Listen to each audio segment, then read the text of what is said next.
नमस्कार.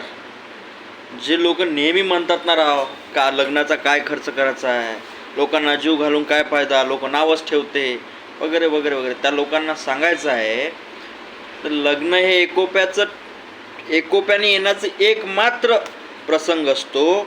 मुलीकडले असो मुलाकडले असो, एकच असा दिवस येत असतो ज्या दिवशी ज्या प्रोग्राममध्ये सर्व लोक एकत्र येतात आणि ज्या लोकांना या पैसे वाचवण्याची गरज भासते त्या लोकात पैसे कमवण्याचं सामर्थ्य राहत नाही, म्हणून त्यांना ते लग्नाचे पैसे वाचवावं वाटते. लक्षात घ्या.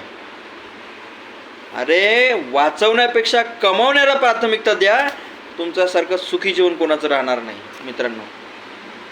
लग्नाचे पैसे वाचून भलं होत नाही, लग्नाचे पैसे कमवण्याचं सामर्थ्य ठेवा, तेव्हा तुम्ही पुढे जाणार.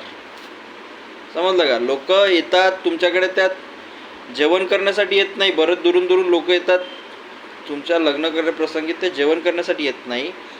एकोप्याने भेटणं होते, लोकांशी मन जोडणं होते, तुमच्या मुलाबाळांना आशीर्वाद देता येते, यासाठी लोक येतात. म्हणून लग्नाचा पैसा व्यर्थ पैसा असं कधीही समजू नये.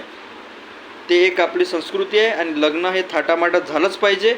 एवढंच आयुष्य आहे, त्यात छोटे छोटे प्रसंग येते, 1 2 4, ते प्रसंग टाळू नका, ते करा. म्हणजे तुमच्या शेवटाला सर्व रिश्तेदार रिलेटिव्ह आलेले पाहिजे. असे कार्यप्रसंग करणार नाही तर मग तिकडे शेवटाला कोणी येणार नाही. लक्षात घ्या काय म्हणतोय, समजत असेल. म्हणून धूमधडाक्यानं कोणतेही प्रोग्राम करायचे आणि पैसे कमवण्याचं सामर्थ्य ठेवायचं. धन्यवाद.